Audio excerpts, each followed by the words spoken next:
Hey, what's going on, everybody? What's going on? I hope everybody's having a great day. Welcome to drboycetv.com, the home for intelligent Black people. My name is Dr. Boyce Watkins. And today we're going to talk a little bit about Elon Musk and Donald Trump and some interesting ideas that Musk proposed that I actually thought were pretty good, at least worth thinking about in terms of how to move forward with this really alarming national deficit. Now, again, don't care who you voted for, but I think this is worth hearing. And so get comfortable, buckle up your seatbelt. We're going to get started on drboycetv.com right now.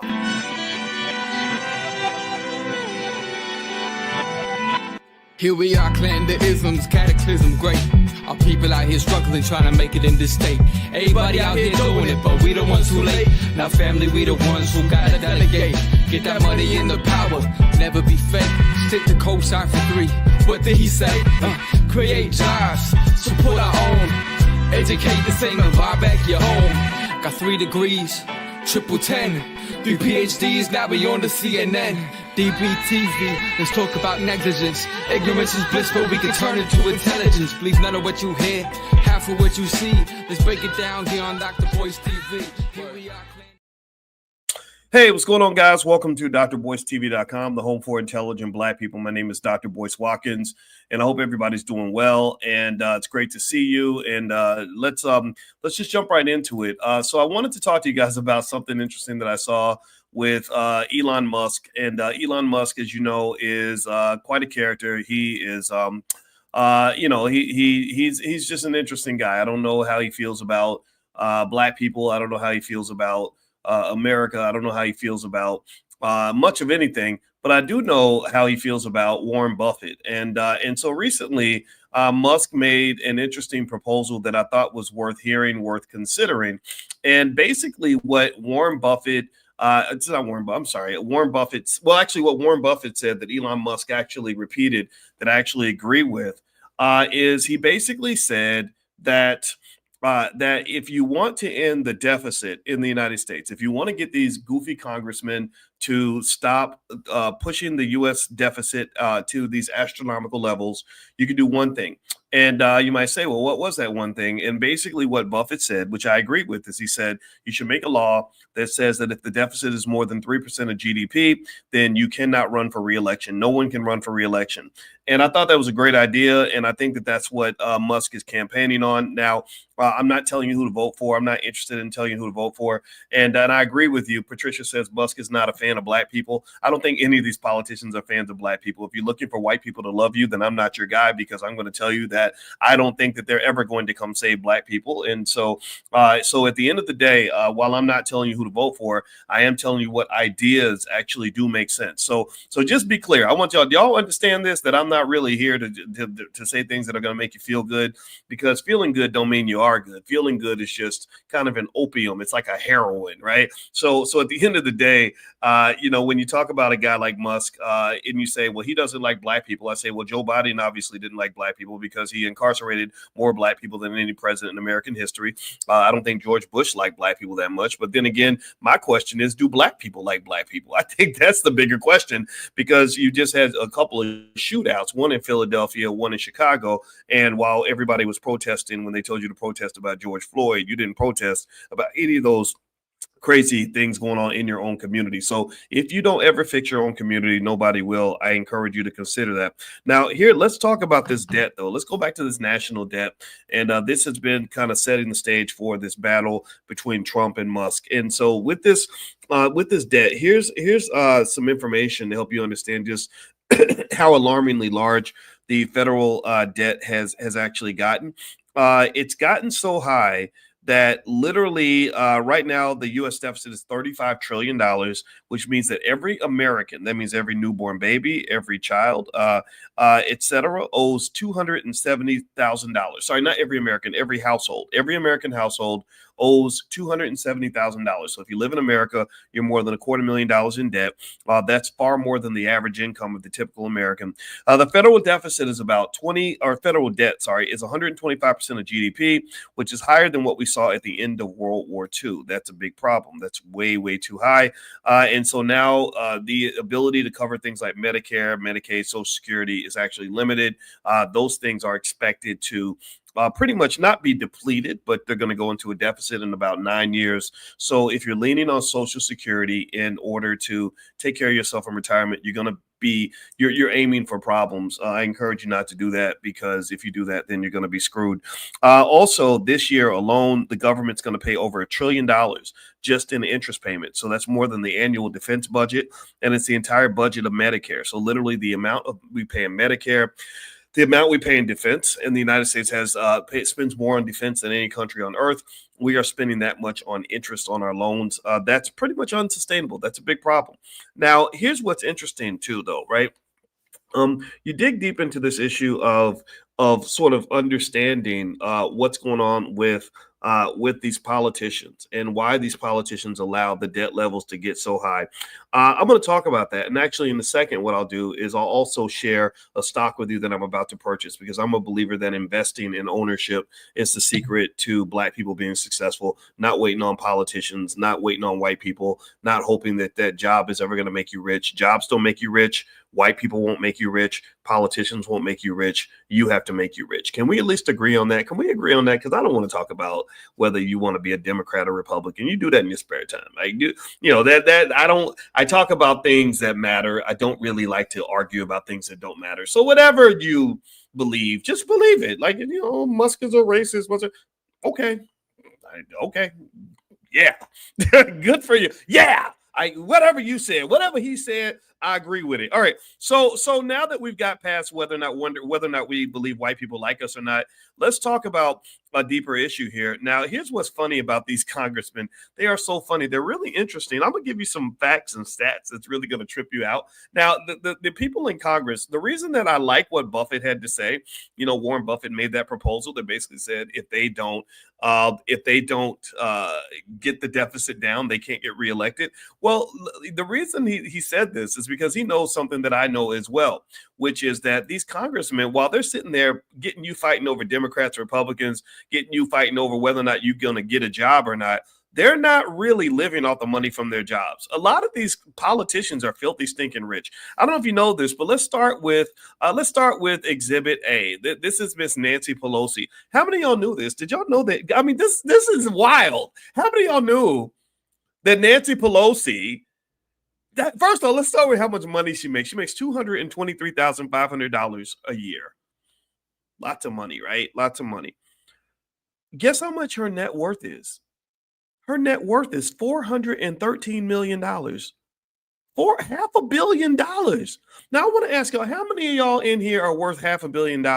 Some of y'all make $250,000 a year. Some of you make over 100,000, make six figures. So if you make six figures, according to Nancy Pelosinomics, that's what I'm going to call it. Pelosinomics says that if you make $100,000 a year, she's worth 413 million. So you should be worth about $100 million.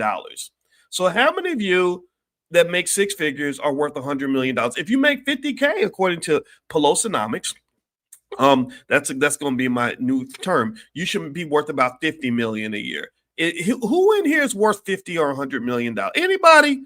Because I need you to let me hold something. Can I hold something real quick from, because 50, that's crazy, right? So it's weird, right? Like, how in the hell do you make $223,000 a year, but you're worth $413 million? Well, her and her husband earned between 7.8 and 42.5 million through stock trades in 2024, with their portfolio yielding a wonderfully large 54% ROI. That's insider trading, man. Trump ain't the only one doing it. Like, that's what's so funny, is that when you get into Democrat Republican thing, they trick you into believing that all the criminals are either on the left side of the fence or the right side of the fence. No, all the criminals are on that side of the fence. They're all in DC.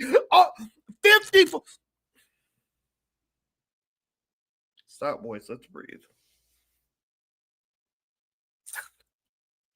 I'm going to suck my teeth on that one and tell you, and I say this as a finance professor, the statistical probability of earning a 54% ROI is incredibly low. I'm saying this to you not as a black man yelling on the internet. I'm saying this to you as a financial scientist. It's very difficult, if not impossible, to earn a return like that, especially if you do it consistently without having access to some inside information. So if you think Trump is the only one gaming the system, then I would like to encourage you to expand your thinking and stop believing that only Republicans know how to steal. That's it. I'm done. Let's talk. Nancy's not the only one. She's not the only one in the mob of gangsters that exists on Capitol Hill. There's another guy named Rick Scott. Rick Scott happens to be a Republican. Rick is worth between $300 and $550 million, and he has his $174,000 salary. Now he did do some business, which maybe that's where he got his money. So maybe he was rich before, right? I got to look it up, but still, that's pretty impressive, right? That's pretty impressive. He's not the only one. Let's keep going. Let's go back to the Democrat side because I don't want y'all to get caught up in the Democrat-Republican conversation. A guy named Mark Warner. Mark Warner is a Democrat. Mark Warner, on his wonderful $174,000 a year salary, he's worth $214 million. Now, he was actually involved in venture capital a little bit before he got there. But Obama, what's Obama worth? Obama's worth probably about 100 million, maybe 200 million. The Obamas got rich too. They didn't skip over the Obamas, even though they're black like you. They didn't skip over the black people. There's a guy named Kevin Hearn, who's worth a nice, impressive. He's worth between 64 and $109 million. And he actually violated the Stock Act. Apparently, there's the Stock Act, which I got to look at the details of that. But basically, that's supposed to stop them from robbing you and tricking the public and doing insider trading. But I don't think that really works so well. And he failed to disclose a trades worth $2.7 million. And I could just keep going. Darrell Issa is worth over $250 million. So my point is to say that I go back to the OG Warren Buffett. He's correct. Congress is corrupt. Your government's corrupt. It's not just Trump. Trump just does the corruption more so in your face. He's been corrupt for 40 years. So his corruption is just more blatant. But what's really been going on for a very long time is that you live in a country where the rich get richer and the poor get poorer, which is one of the reasons why I fully support things like the strike in Philadelphia. How many of y'all seen that? Have y'all seen the brothers and sisters out there in Philly that are striking over the trash and the fact that they're not being paid, compensated properly? I support them 100%. I think that they deserve every raise. That's a hard job anyway. It's physically difficult and it's nasty. It's hard. It's one of those jobs that most of y'all probably wouldn't do for $1 million a year. And so the fact that individuals are willing to do this job for such a low wage, it's sad to me, very appalling. I think they deserve every penny they're asking for. But here's their problem. This is why black men and black women, I'm telling you, you got to start investing. The problem is that if you look at the finances of the city of Philadelphia, the finances of the city of Philadelphia are in the freaking toilet. They are in the freaking toilet. They could get the money. I'm sure they can always get money for what they want to pay for. So I'm not saying they couldn't get the money. I'm saying that they are in horribly bad economic positioning. Like their economic status is terrible. They're like Chicago, my city of Chicago. Some of this stuff doesn't make any sense to me. I don't understand the politics. I didn't understand why they kept shutting down businesses during the pandemic just because one person sneezed. They're like, okay, we're shutting everything down. I don't know if you should shut down a whole city just because a couple of people might catch a virus, because everybody's going to catch the virus of economic devastation. And I don't know if I agree. In fact, I didn't agree with the policy. And during the pandemic, I saw money flowing south. I saw people like me and my wife said, we're sick of this shit. We're not going to sit here and in the dead city of Chicago. We're going to take our money and we're going to go spend it down south. So when me and my wife got married, we spent over $100,000 on our wedding. I took that whole $100 and something thousand and I spent it down in Texas. And this happened across the board with millions of people. And that's why after the pandemic, for the first time since the Civil War, the gross domestic product of southern states exceeded the GDP of northern states because you ruined your economies, you ruined your cities with horrifically bad economic policy. And then that don't even count the fact that you were spending billions of dollars taking care of all these people coming from other countries as if you had to do it. And there were people in Chicago that I knew who were pissed at that black mayor for taking care of outsiders before they even took care of their own. It didn't make any sense. It wasn't logical. It just didn't make any sense. And because it's like, it's one thing if you're being generous when you're rich. It's another thing when you're generous when you broke. Like, how you gonna borrow money so you can give it away? That don't even make no damn sense. So now go look it up. Go look it up. The finances of Chicago are in the toilet. Their deficits are massive, historically large. The finances in Philadelphia in the toilet. The finances of New York City in the toilet. I could keep going down the list. So what I'm saying is save yourself. That's my point. You got to save yourself. And I like Warren Buffett because Warren Buffett reminds me of my grandma. My grandma was a simple, common sense type person. She was like, if you ain't got it, you don't spend it. If you get money, you save your money for a rainy day. If you get a chance to invest and put something to the side to let that wealth grow, then that's what you do. It's common sense. Can we agree that we should start a political party called the Common Sense Party or the Dollars and Cents Party or something? Because that's all I'm really advocating for. I'm not advocating for anything complex. I'm advocating for common sense. If you agree with me, then let me know, because I that's what I'm looking for. I think the world's just lost its mind, and some of these ideas and some of these things that people spend their time fighting over. I'm sitting there thinking, how is fighting over this really going to help you feed your kids? How do you really think that this is going to make your life better? You really spent an hour explaining to me that this white man doesn't like black people, and I'm like, why does that really matter for either one of us? How's that going to affect whether or not I can pay my bills this month? Is that going to affect whether or not you can take care of your kids? How does that affect your life? Are you operating on feelings? Is that what that is? And I don't know if that's productive. All right. So anyway, let's keep going. Do me a favor, please hit the thumbs up button. Thumbs up, share, subscribe. Also, don't forget, I do have a podcast on Spotify in case you haven't seen it. It's called the Dr. Boyce Breakdown, and I also have another one called Dr. Boyce Daily Stock Market. So if you have Spotify and you want to support some independent Black-owned media, I would love it if you would just go to Spotify and just look up my name and find the podcast. I'll show you what it looks like on the screen right here. And I put stuff up there whenever I can, not every single day, but I put stuff up there a lot. And so I have two Spotify podcasts, and then also there is the All Black National Convention's coming up. If you haven't been to the All Black National Convention, you don't know what you're missing. It's going to be in Atlanta, and it's basically where intelligent Black people get together and we solve our own problems. We have some of the most brilliant Black people on earth that come to the convention. Literally, these are the badasses in your community that nobody told you about. These are the people that are the canaries in the mine. They're the ones who are going to lead the future. And I'm trying to put this on the screen, but for whatever reason, it won't let me do it. If I can't get it on the screen, I'll just put it up there later. But I really want you guys to see this because the convention is it's our annual family reunion. And so if you want to join us at the convention, just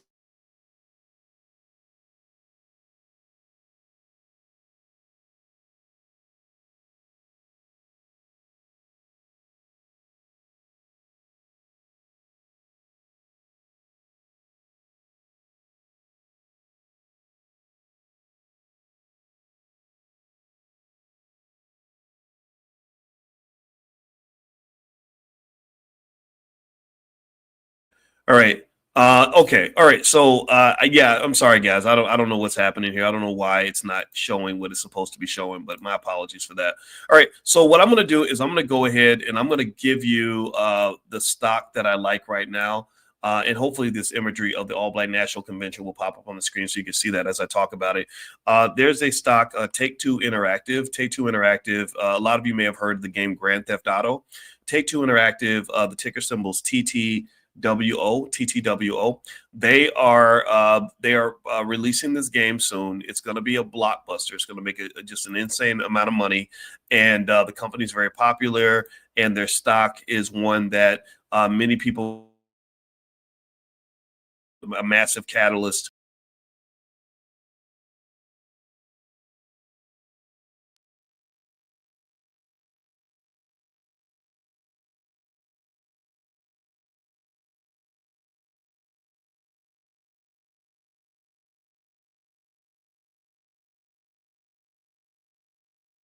I don't think I'm popular, actually, Rudy. I mean, to be popular, doesn't mean everybody has to like you. I can't say everybody likes me. I think people get mad at me because I say stuff that I observe and I try to tell my truth. And sometimes my truth doesn't fit people's fantasies. And so, but I stand by my truth because I know I thought about it. I mean, I'm a college professor, for God's sake. I'm not stupid. And so, so ultimately, I wouldn't call that popularity. I would say maybe I'm just more infamous than I am famous. I have no idea. But anyway, so Take Two Interactive, TTWO is the stock that I'm going to purchase. I don't know why I'm getting these issues with the Wi-Fi. So what I'm going to do is I'm going to go ahead and end this a little bit sooner than I expected because I'm not getting cooperation from the technology. So so anyway, have a good night, everybody. And the URL for the convention is allblacknationalconvention.com. That's allblacknationalconvention.com. So feel free to go there and join us in Atlanta. We're going to be there August 21st to the 23rd, and it's really going to be fun. It's going to be amazing. Now, Carol's asking a question here. I'm going to put this on the screen. Carol, can you hear me? Let me know if you can hear me, Carol. She's asking, what's the difference between the stock options income training and the Prime program? The Prime program focuses on one thing. Or two things, actually. I'm sorry. That is income and consistency. That's it. All we do is we hunt down stocks that we can sell options on, and we make money from selling stock options. That's the focal point. The focal point is selling stock options. That's why Prime's very popular. A lot of you like that because it allows you to make extra money. And if you want to take a look, if anybody wants to look at that or join us, we're going to have a meeting for class very soon. You can go to drboyceprime.com, drboyceprime.com. So that's why that's the difference. The options training program sort of covers everything with stock options and all the different ways you can use stock options to achieve different goals. Prime just focuses on income and consistency, and that's it. And that's the differential there. All right. So anyway, I'm going to get out of here, guys. Thank you. Now, which book are we covering for the book club tonight? Yeah. So tonight we are covering Dr. Claude Anderson's book. It's called Dirty Little Secrets. And we're going to start that actually in about 20 minutes. So I'm going to actually get out of here. If you guys want to join us tonight and get an invitation, text the word greatness to the number 87948. Text the word greatness to the phone number 87948. I'll send you an invitation. We read Powernomics Training, Dr. Claude Anderson's books every Wednesday, and you guys can feel free to join us. All right. And which platforms do I use to buy stock? I use a lot of them. I use Robinhood, Acorn, Stash, Merrill Lynch, Fidelity, E-Trade, Schwab, stuff like that. So there's a lot out there. All right. So have a good day, everybody. God bless you. And I'll see you soon. Sorry about the technical difficulty. I have no idea what happened here. I hope you guys were able to hear me the whole time. Talk to you later. Bye-bye.